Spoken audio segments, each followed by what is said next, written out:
Nobody that sells 50 grand a month is concerned about, I was missing $200 of overrides this month. Are you on crack, dude? If you sell enough, you Shit. don't spend time digging through a 9.5 page commission statement to go, that's 53 cents, dude. I need my 53 cents. Or like, why doesn't my team sell more? Dude, that's like, that is really hard for me, to deal with.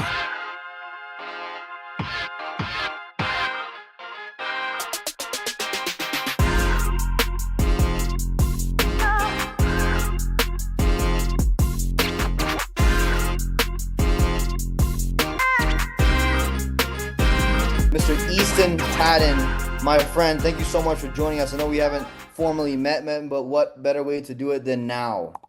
Pleasure. Dude, what's up, man? We match. I saw the Y- background. I was y- like, I'll throw that thing on. I'm There you in. go. There you go. Yeah, this is a new thing that we're doing. We changed it up this year. So you are the second guest now who's had the privilege of, well, actually no, you're the first because the last guest didn't even use it. So we appreciate you for finding that. The last one Um was Wiley. You got big No, shoes to no, no, fill, I know, Easton. but Wiley never used it though. Wiley never used the background. You see, he's the second guest of the year, but Wiley never used the background. So you're the first. You're one of one, man. So I appreciate you for paying attention to the little details. Speaks volumes. Regardless, though, I do want to give everyone. We always want to start with a little bit of theme, right? So to give everyone a little bit of insight here as to like what we're going to be going over today. Easton Padden has been in the insurance space for how many years now? In April, I hit year 7. 7 years in the space. Talking a little bit about yourself. Four-time Hall of Fame producer. Okay, so for anyone here who's new, anyone who's old, that means Easton has issue paid $400,000 4 years in a time, right? In 4 separate years, he's issue paid $400,000 in business. So he's probably depositing, netting anywhere between I'd say 250 to 300, upwards of $300,000 of income in the bank, if that's the case, on these occasions. It's happened 4 times for him. On top of that, Easton has a 5-time Hall of Fame producing agency. Okay? That's $10 million a year. Harold just got that this year. Shout out Harold. The Hell green yeah. jacket. 5 green jackets. Yes? And Yep. last thing, you are one of 5 to ever hit personal and agency Hall of Fame in the same year in the history of FFL. So thank you so much, man, for joining us. Again, in terms of theme, right? This is what we really want to go over today is like talking about what really creates elite agencies, man. Have you been in the brokerage side most of your like most of the time, or were Only you place I've ever worked in insurance, dude. okay? That's it. Okay, excellent. But you were also before the insurance space, right? Let's just talk a little bit about that, yeah? You were in the corporate rental business. Yeah, I did a little bit of research. Is that Yeah. correct? Okay. Yep. Got it. So before moving into life insurance, what like motivated you to transition to insurance entrepreneurship? How did your prior experience help? And then like what kind of challenges do you face in this industry early on? Um, well, I saw that there was an ad out. So I started looking for like different contract or different sales type gigs when I was at the rental company. Because dude, I had done like about a half a million in new business for that company. And like as an assistant manager, they give you all the hugs and some of the award stuff. And then like I'd made barely over 40 grand for the year. So I was like, dude, there's got to be somewhere else where if I'm generating a half a million bucks somewhere that will like let me keep a little bit more of it. And that's what prompted my going hunting into different sales jobs. Mhm. I accidentally found insurance. I didn't care what I did, to be honest. I was just looking for something that I could work for myself, sell, and then it was an actual performance-based paid job. So like if I crushed, then they would pay me more money. And Mhm. there was no like standing in line and waiting for someone to like retire out of the spot that you wanted and all Mhm. that stuff, dude. So that was a big like multitude of factors that led me to ultimately finding insurance. So like that was the very first step of like I wanted to have more control over pay if I was Mhm. doing a good job. And then eventually I also got fired from my job at the car company. So it was a pretty good exchange. So it was good Mhm. timing. Yeah. You were at like rental car business. Rental car Mhm. like Avis or one of those. I I've was heard at Enterprise. Enterprise. Okay, okay, Enterprise. Okay, Mhm. cool, cool, cool. I bet it's actually fun. We just hired someone from Avis and they were talking about like similar to what you just said, right? I don't know what they're teaching you guys over there, man, but like there's got to be something in the water. Because like this same person we just brought on from there is like when an issue paid like 15, I think like 10, 15K first month. Crazy stuff. But yeah, man, it seems to be working. Seems to be working, whatever they're teaching over there. What did you struggle with though, man? I know you obviously when you have sales experience, you have, a little bit of an edge, right? I think you can agree, right? Most people who have like sales experience, you have, moving into other industries isn't as hard. Obviously the product that you're learning in any new industry is going to be different and it's going to take some sort of adjusting to. But do you find yourself to have like struggled in any sort of shape or form coming into this space at all early on, or did you just immediately just pop off? I did horrible when I started. It was Really? not good for, no, I did not understand this sale at all. I didn't realize that it was like an emotional, it's an invisible purchase for a client. Mhm. So it's a much different process than like, hey, if you come into the store to rent something, my way to sell you to buy the extra insurance is like, dude, you'll probably crash the car. And if you do, you have to pay me your deductible and your insurance rates go up for a couple of years. So dude, just pay like the 20 to 25 bucks a day extra, and then you don't have to deal with the damage part. Like that was the only way that I knew how to sell stuff from the inside sales type thing when I was there. When I moved into like the commercial side of things, it was like cold business to business going into these large construction companies and trying to pitch them on to lease trucks from us instead with no training, like walking cold into businesses. So it was, I got a lot of exposure to like rejection and like I worked a lot of hours when I was there. So like that part very, very much translated over. I just didn't get this sale. Mhm. And like pretty much everybody else, you kind of come into this gig. Most people aren't doing very well financially when they show up. That's why we're here. Mhm. So, you have to kind of do that battle of credit card roulette a little bit. So I Mhm. went through all that. It took me like 2.5 months to kind of get a handle on how to actually sell here consistently. That's the truth. Okay. Credit card roulette. That's for sure. So when you joined though, you came in the door to doors time when you were doing door to door. You Well, said yeah, it 7. was all like booked in-home appointments. Yep. Okay. Okay. And how old were you when you first got into this space? 28 Okay. when I Wife, started. kids at the time, anything like that? Just a girlfriend. Okay. Yep. Okay. Just a girlfriend, now wife. She Okay. stuck Beautiful. around through all that stuff, which is cool. Amazing. It was pretty cool, yeah. Tough to come by that in 2026, yeah. 2025 for sure. Oh Real. yeah. I'm glad I'm not in that hunting game anymore. There you go, man. I only asked you that question just to get a full like scope, full like picture, because like there are a lot of folks here who have families, right? And people who start in this Mhm. business who have families, who have kids, who have like real responsibilities. So like like having to struggle through this business to like put aside like their main source of income, which people are coming in this industry to get. It's tough. It weighs down on them. But I'm sure obviously you talked about your fair share of ups and downs. Mm, so obviously success didn't happen early on. What'd you issue pay first year, if you don't mind me asking? So from April to December in 2019 was my first little stretch. I did 243 was what I issued that year. It's not bad. It's still amazing. And in home too? That was in hmm home? And then 2020 is where I picked up quite a bit of steam. That was my first like full 12-month calendar year in the business. I did 780 that year. Off your own pen? hmm In home? Yep, 780 in home. Next year was 940 in home. And those are kind of like my two big production years. Yeah, yeah. I did see that.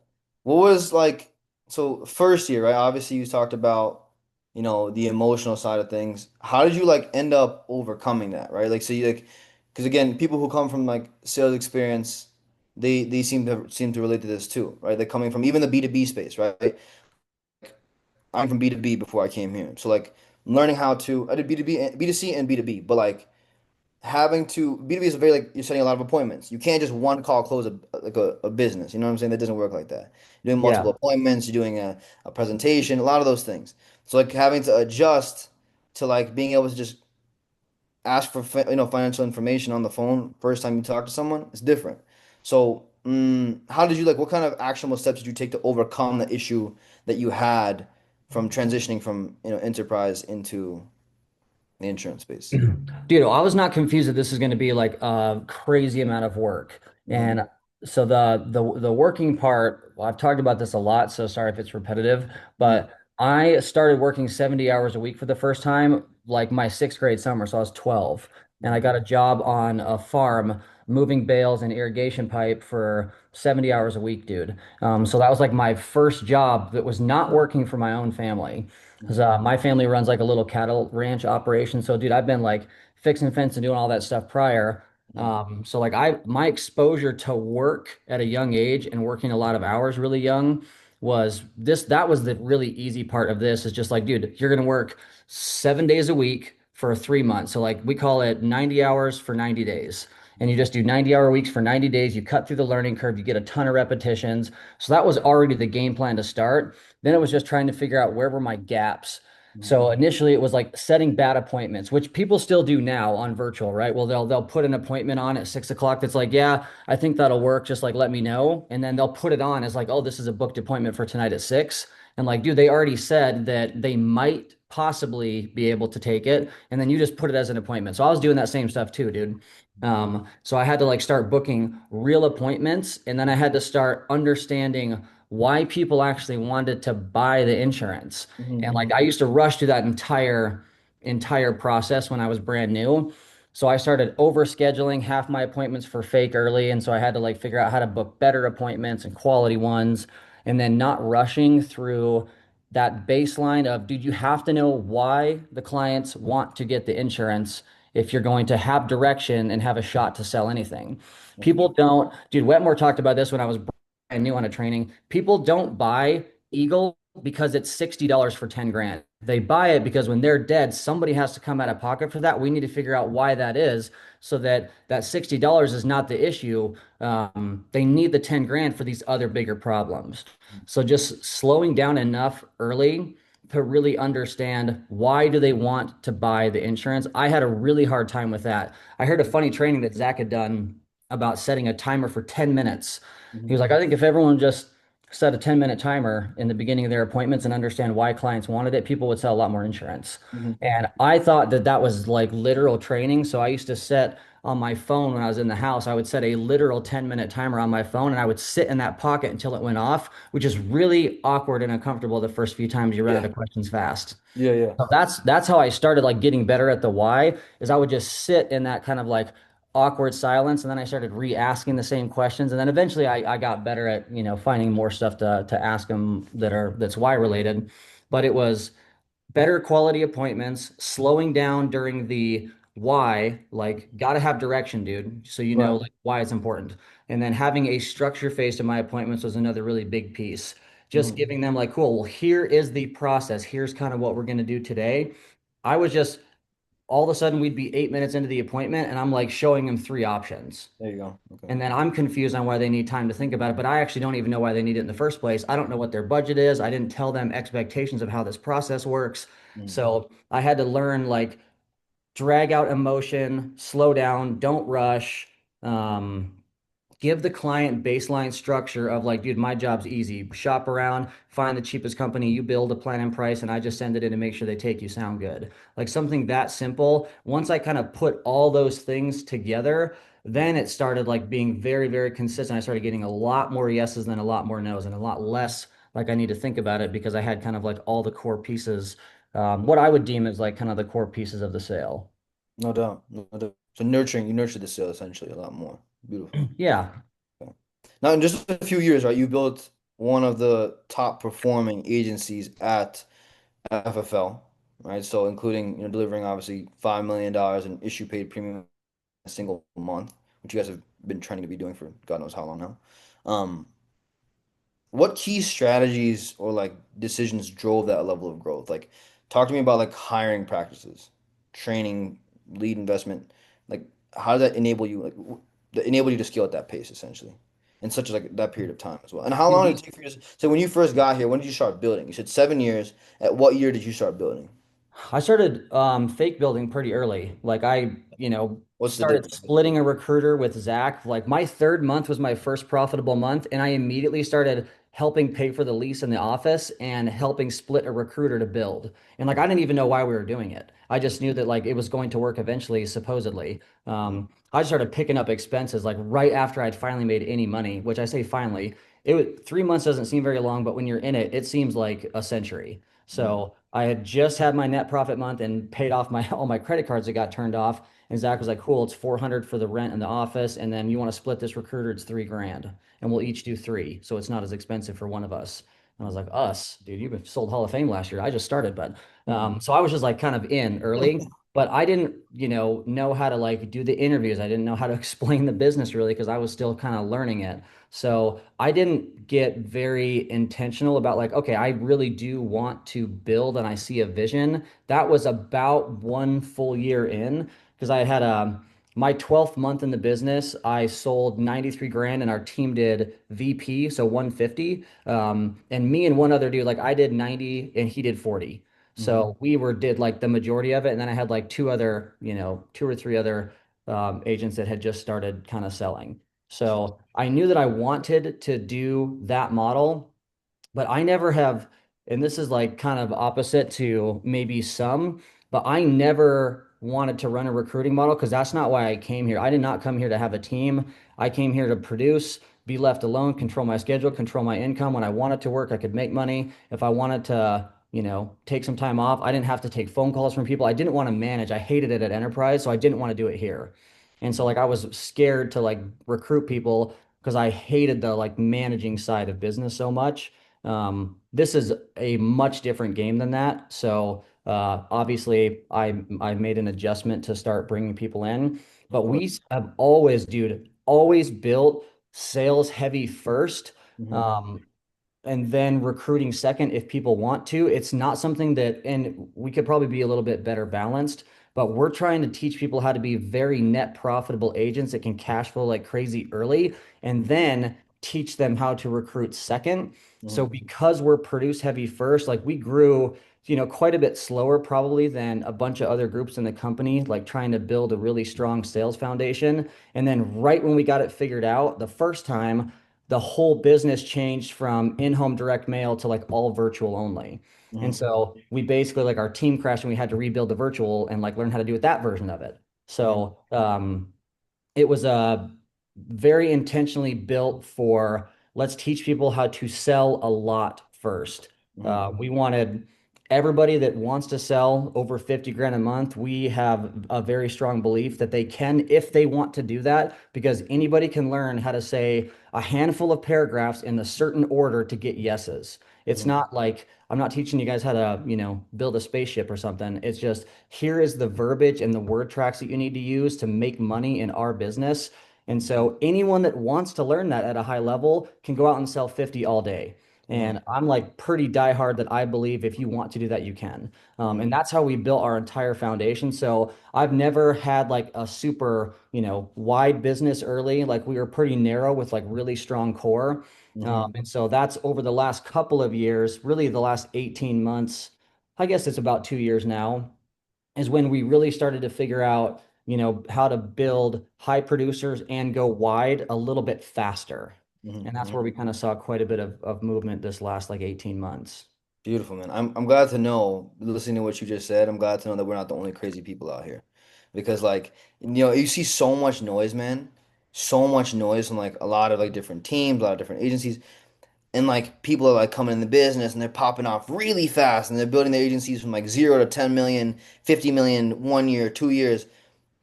What kind of made you? I know we have our reasoning as to why like we like to take our time and nurturing and making sure that we're focused on quality over like quantity, right? But I kind of want to pick your brain now that you brought it up. Like, what made you want to go that route? You've been in the industry for 7 years. You've probably seen people like you're a veteran, right? No disrespect, but like, Mm. you No, know, it's true, which is funny. but you've seen people who are at the tippity top probably churn out. People, you know what I'm saying? So like, Yeah. what made you want to do that? What made you want to go like the quality over the quantity route and being able to like bite the bullet of taking your time with building while there's so much noise of, other people doing it way faster. And how many writers do you have too? Sorry. Mm. There was like a We have 350 to 360 okay. or And you guys are so. usually paying how much? Like 5, 6 million a month? Yeah, we did like 604 was our biggest month so far. Okay, okay.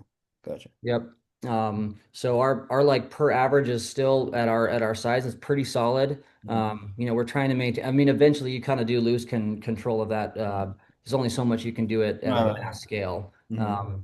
But dude, I want people to come in here that think similar to me in the beginning, where they're like, if I could start making 100 to 200 grand of like, that's what I actually make, Mhm. not what I submit. No offense to the submit kings, but The like, truth. I want to make a couple 100 grand a Yeah. year and I get to work for myself. Yeah. Like that concept was like life changing to me. So I talked to a couple of companies that did like, dude, talk to your friends and family, give me the list of numbers. We're gonna call all of them.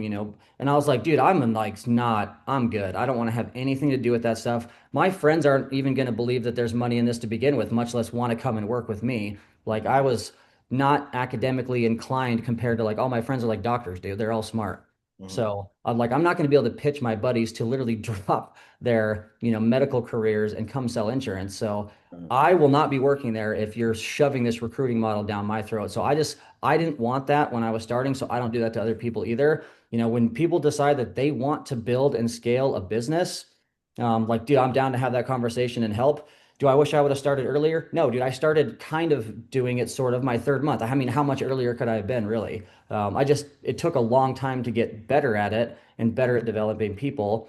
But the looking at the landscape of like, oh, I want to get a big team. So like I need to figure out how to get 100 people fast on my team. That is a wacko way to build. And it's not even, you can have, if you do it correctly and you have a well-structured business and you go out and start helping 10, 15, 20 people, like if you just look at it at a smaller, like if I can find 10 to 20 people that I can build with, develop with, and like have a well-structured business underneath you, then you can actually be a very profitable cash flow heavy business with good people, Mhm. where you're not like, oh, I need 75 to 100 people so that I can like make money and don't ever have to work again, which is that won't help you build anything either. If you're looking to scale so that you can not have to work less, it does not. The work is different than it is producing full time for sure.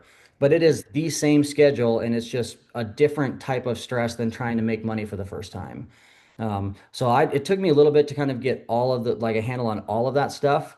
But I was very interested in having a really high performing team where people wanted to come and work with me. Like dude, it's the same thing as when I can't remember. It's the first time I've seen his name today. The guy that just cranked out 90. And like you look at dudes like him and like the Heralds, like that is attracting to other people. You see guys doing $100,000 months, and you are automatically different than a normal salesperson. So like that is going to stand out. It's going to attract good people that want to know, dude, what are you doing? I want to work with you because you sell 1 million a year, which I did not. So, Harold, the man. I have never done that. I missed. So that's like a big separator. And I wanted to have that stand out first so that high performers wanted to work with me and I could actually recruit them because I was selling a lot also. Mhm. And so that was just like you know, I'm sure that I got that information from somebody. I just can't remember, kind of where it initially came from. But I was interested in working with people that wanted to sell a lot and always have control over their own money. And then the teaching other people is also, it works a lot better if you know the ins and outs of your craft very well. Yeah. Respectable, man. You've built your business by serving families that are like often like overlooked or underserved. So, like, what does your client acquisition strategy look like today? And how does it look like for your team? Like, how do you guys? I mean, without I know everyone's gonna have their own way of saying you can't say everything, but you can say what you can say, I guess. But how do you generate leads? I guess like what are you guys doing like leads wise without like I don't know a lot of people in this day and age they be gatekeeping and stuff, which is fine, but like Oh, without dude, I'm not like that at all. That's wacko stuff. I Mhm. got quite literally no secrets. You mentioned it at the beginning of the call, dude. We work a ton of Ethos leads in our team. It's Uh-huh. like one of the most high intent leads for under 15. I mean, dude, $15 or less. Like, dude, it's hard to find a lead of that quality that you can get in real time on demand that's within 30 days old for $15, dude. So I'm a big fan of that. So we do use those quite a bit.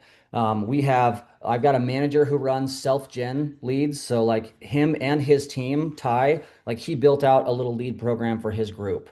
Mhm. And so they basically almost exclusively run veterans-based leads. Mhm. So I would say our team is probably 80 to 90% we run Ethos, Vets, Gen Life. Mhm. Some of that's in-house generated from guys that created their own thing. I don't sell leads, so I don't do that. I didn't build a big lead platform yet.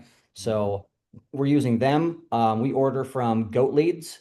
Mhm. Uh, which is, they're expensive right now. They're like 42, I think, for like a brand new premium vets lead, but intent is killer on them. So we use those guys, dude. That we've gotten call-ins and self-books, and so we use a bunch of those. There's a lead in the CRM that we just found. I didn't know it was a thing under social media. I think it's called silver and gold final expense, which is just aged vets leads that you can get for like $10 for gold, $5 for silver. There's not usually a crazy amount of them in the ILC, but we've had good luck with those things. Um, I do have one group that runs IUL, like specific, like retirement style IUL leads. Um, I don't have anything to do with that, like lead source. Um, they were ordering some from the GOAT IUL leads. They've Mhm. tried to make their own stuff. So I don't have a pretty good handle on that thing. But when we get people started and get them to 30 to 50K for the first time, they're running veterans targeted leads and ethos leads, dude. And that's like the majority of our group. Okay. Mm, and do you guys like put them on assist, or do you guys like how typically in the interview process do you typically only, like acquire talent who has income to like, disposable income to be able to invest into the business, or how do you typically do that? So here's I've got two takes on that probably. Be brutally Um, honest. the first step is the reason that I dislike lead assist, and this is just a personal preference, dude. If people don't have skin in the game where there's a risk of loss for them, other than like if they don't sell, they don't get paid, they will almost never work as intently or as hard as they would if it was their money they were going to lose, not yours. So I think with the people that are indifferent about if they do or don't win big, they're at least they didn't have to spend money on leads and they don't get to lose. It may not be an intentional mindset, but they're just don't have the urgency, dude. Yeah. Whereas when I put $2,500 on leads my first week in the business, you want to bet how hard I was willing to work, dude? Because they were gonna, if I did that one more time, that was my limit. They were turning it off. Mhm. I had to work 7 days a week, dude. It wasn't a negotiation. It wasn't an option. It was like I need to go out and figure out how to flip some money so I can break even and try leads again the next week. And like that, this is when we had bad lead campaigns and we had to place an order and wait 4, 5, 6 days to even get our leads. And then we were having to run in the field. So that urgency that I had and that everybody had that we hired, dude, we didn't do any lead assist stuff for 4 years, zero. And we still got to 1.8 million with no lead assist program.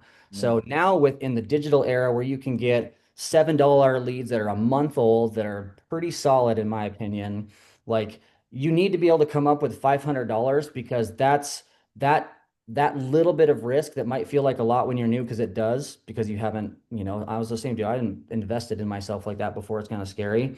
But the urgency, dude, that it creates and the diligence that you will have doing the trainings, doing follow-ups with your manager on every single call, doing live dial, showing up to the office, that is going to skyrocket if it's your money to lose. Mhm. And the reward on the other side of risking it all and then getting a payoff, I literally can't explain how it feels, dude. Because you go all in like that, like bankrupt. What I'm not saying, by the way, please don't bankrupt yourselves. I'm not saying that's what I want for Not everybody. financial advice. Not financial advice. Yeah, that was just like I didn't have it. I had to do the credit card thing, dude. I had no money in the bank. So like it had to go on cards and I had to figure it out. That like getting through that, what, 2.5 months, it felt like a century, dude, that like light bulb couple of days where I sold 15 grand in 2 days and like paid off all my credit cards in 72 hours, dude, is like a crazy feeling I can't explain. And the only major con of the lead assist program is you basically get to like gently introduce yourself into the business without as much urgency and without as much pressure. Ryan basically nailed it. So I think that pressure is a privilege and builds champions thing. Like I'm a pretty big believer in that mindset. So I love when people are willing to step out of their comfort zone and go all in on themselves. That's the only way that we hired for years anyway, and it definitely works. Mhm. Um, the huge pro to lead assist is really talented people that, maybe in that thought process of like, dude, it's scary to step into a commission role only for the very first time that you've ever done it. Now, if you've been in a contract sales role prior, where you've like been on the doors or been in this, like, dude, I'm not really super interested in doing lead assist for guys with that kind of like you've already been in a commission role and you know how to sell stuff. Dude, you're literally buying your own income when you learn this skill set. And it's like because you have the skills that you do, if you're coachable, like you can actually progress a lot faster than the majority of us did. Mhm. So I'm a little bit, I don't want to say anti lead assist, but I have not ran it to be an overwhelmingly profitable thing that we've done unless they are in the office where we can go shoulder to shoulder with the closer and get them through their first few closes and then turn them loose and then be ready to help like in real time. It's just a little bit harder for us to figure out how to do virtually. Mhm. So I really like finding contractors that are like, listen, I understand the risk. And Mhm. I know that it's going to be difficult. And I know that like there's a big failure rate, but Mhm. like I'll go all in on myself because I think I can do this, blah, blah, blah. So that's how I prefer to bring people into the business, And then, dude, if they need some help, like they go in 500 and they offer for the entire week and flip no money, but they show up 7 days a week, dude, I'll totally help those guys out. It's Mhm. not that I'll never help them, Mhm. but I think just giving everybody everything for like 2, 3, 4, 5 months doesn't build the habits that I'm necessarily looking for to find new leaders. That's respectable. It's respectable, and that's why you have to like maintain that standard, man. Like even at like a smaller level, like we are, like compared to like I mean, we did like what I think Samir can quote me on this. Our agency did like 22 million this year. Wait, so That's a big business, dude. I Yeah, mean, yeah, crushed. it's great. It's amazing. We've done amazing things. Shout out Harold and Samir for doing this. But like even us, we kind of cut it back a little bit on the leadership stuff because like it's true, man. Like we need to be able to see like what the work is. People will like get on leadership and have the audacity to like not show up on time. And like, yeah, oh yeah, I'm watching a movie or like I'm going to spending time with my friends and family. Like, dude, no, like you're basically getting paid a salary if you're on assist. Like you gotta be in the office, you gotta be showing up on Zoom. Like it's got to be like tightly knit. So that we even us, we're kind of like leaning off the lead assist things because like people will tell you their whole sob story and tell you how much they need, you know, what they need from you until it's time for them to do the actual work that need to be done, man. But I respect that. I respect that greatly. So peeling it back, you said ethos. That's cool. Actually, I Yep. would if we had more time, I'd love to like sort of pick into like your sales process stuff like that when it came to ethos. But really want to focus a little bit more on like the building side too. So, you've built strong social media presence, right? Social media has been a huge factor for you, like tens of thousands of followers. You share a lot of content, like motivational content, team wins, all that stuff. Um, how has building like a personal brand on social media impacted your agency's growth and recruiting? Can you share like um like a concrete example, like where your online presence directly led to like a business win? Dude, the biggest ones, especially because when it's early and you're like, well, what am I going to post? You're like, nobody follows me, nobody watches my stuff.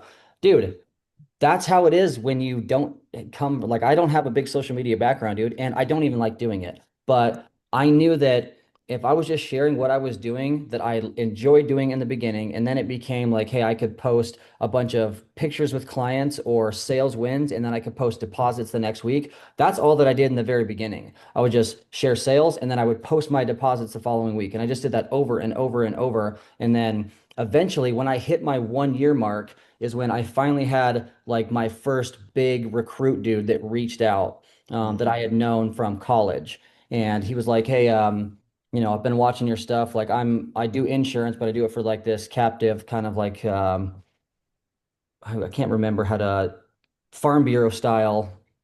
Anyway, they do like PNC and life and everything, but the commissions are tiny, no leads, all cold stuff. And so just because I shared so consistently for so long, and then I had that huge $90,000 sales month, and he saw that and he saw the deposits that I put up, then he reached out. got contracted and started working in June. From June to December, sold $480,000 and broke our company's old fastest contract to Hall of Fame record. Next year, sold 1.3 million on his own. Wow. And like that was just from me sharing what I was doing. I didn't even recruit him.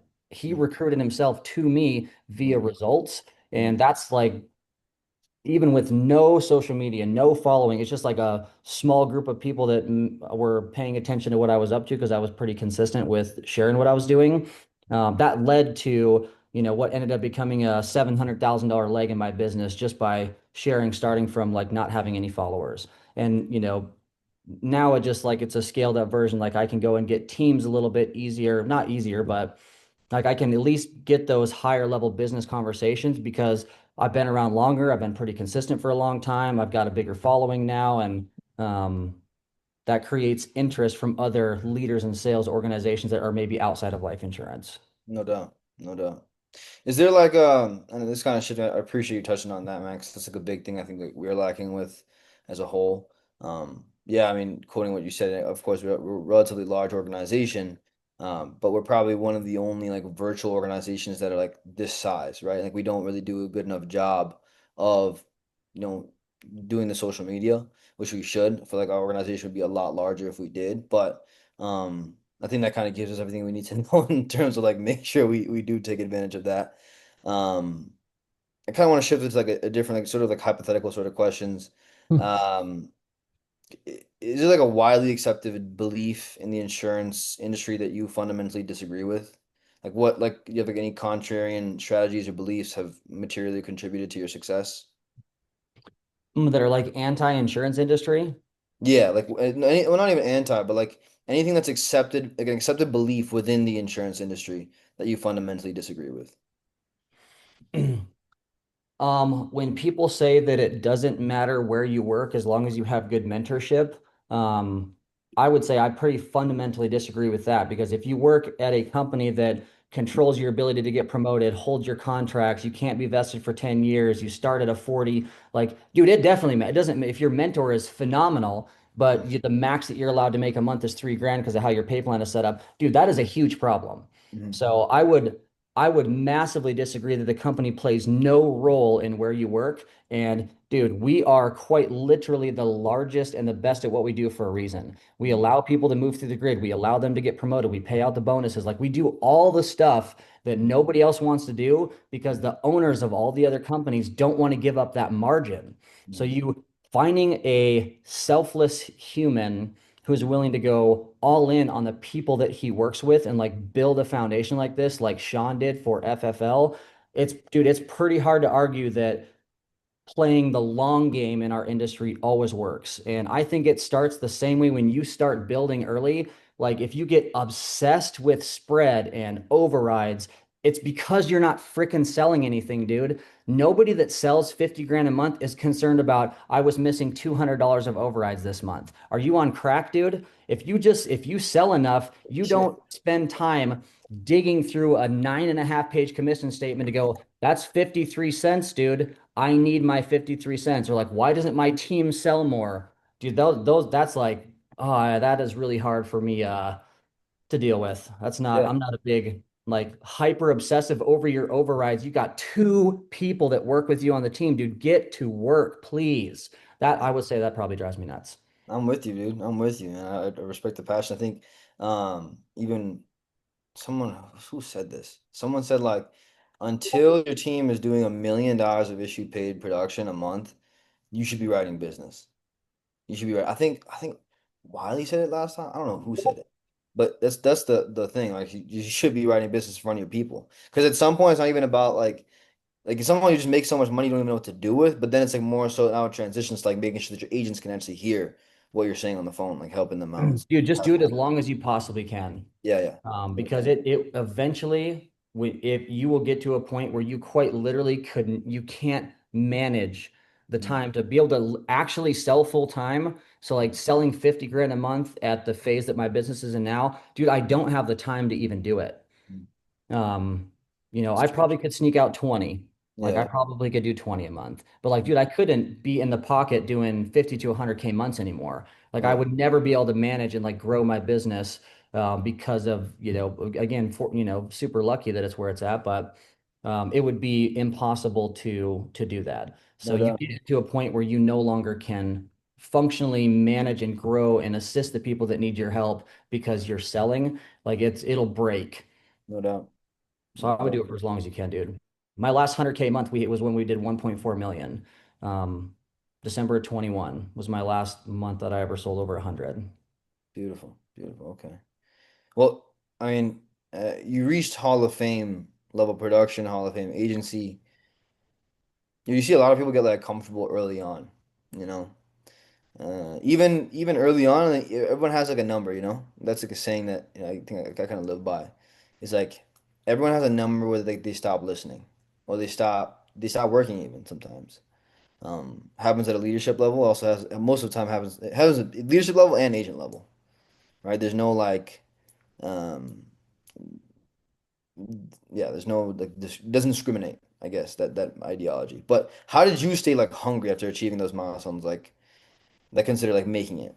Like most people would say like the position you're in right now is making it. So like I would say it, but what systems do you use to avoid like complacency for yourself? Dude, that a big part of that that's helped me is the people that I surround myself with. Mm, After Zach did his full exit with integrity, he increased the amount that he was working for the next 3 years, dude. And this mm, was after he just came off of building, sold 700 grand in a year in 9 months. And then he didn't sell the last 3 months because of like where the team was at. Got out, exited business at 26, went from like a million, 8 or 9, then to 4 million. And then I think his biggest month of this year was like 22.5 million, mm, 23. mm, So like that's my direct manager that I spend all my time with, who I reach out to for help, make sure that like, hey, is there any decision you would make different here? Get some feedback from, like, just doing little check-ins. Dude, he's really hard to compete with on the work side of things. And then the other guy that I spend a lot of time with, going through business stuff is Sean, mm, who the guy's a working psychopath, dude. He's hard to compete with. He's hard to work as much as. So it's hard to see guys that are 10, 15, 20 plus times farther ahead in their business, in their financial careers, and like to take and step off of the gas mm, seems like it would be really embarrassing. mm, Like, why am I, slacking off? And like the two guys that I'm trying to like, build my business like are still cruising, working every day. And then the other thing that Sean has talked about since I started working here is there's always somebody else that's new, mm, that hasn't gotten theirs yet, that hasn't made theirs yet. mm. And, if you're going to bring them into your business, you owe it to make sure that you at least stick around and help them. Yeah. So I think just realizing that, somebody else out there dreams to make $1 million, dude. There's always somebody else.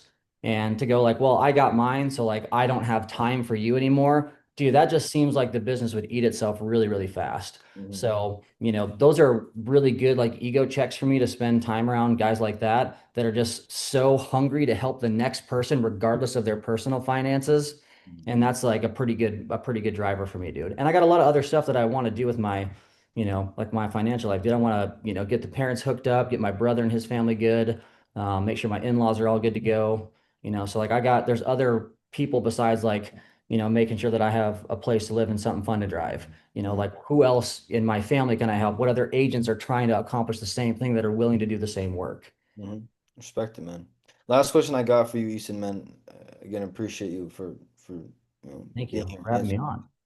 on. Um, so we do this thing now where every guest that we bring on, we're giving them the opportunity to ask a question for the next guest. So Hmm. you're the second person here. The last person who we spoke to said the question they wanted to ask was, "What are you willing to die for?" So I pass that question on to you. What are you willing to die for? I mean, I feel like it's a cop out answer for me, but like, dude, my wife and kid, man, I would, that's not even a hesitation. It's probably a small handful of people. My brother might be close, but my wife and kid for sure. Yeah. No doubt, respect it. Yep. What question would you ask the next leader to challenge them at the deepest level? What question do you What want? was the hardest thing that you had to overcome in your business? And I don't know if you guys are having a sales guy or a builder guy or whatever. So if it's a sales guy, like what is the number one thing that you would change early? From a selling standpoint, like, oh, if I'd have had this information applied faster, I would have sold better, faster, blah, blah, blah. Or, the hardest business challenge to date that like if it's a builder has had. Excellent. Love that question. I do want to open up the floor for like the next 5, 10 more minutes if you have the time. Do you have Yeah. time? I'd love to give everyone else the opportunity to ask questions. But other than that, I think we are wrapped up. Easton, God bless you, man. Thank you so much for everything. If everyone could please unmute, say thank you to Easton Padden for joining us this morning. We're going to open it up for questions here in the next few seconds. Thanks, So, bro. Thank Take care. you. See you Thank you. soon. Thank you. All right. Thank you guys. yeah, Thank you, man. hope you feel the love.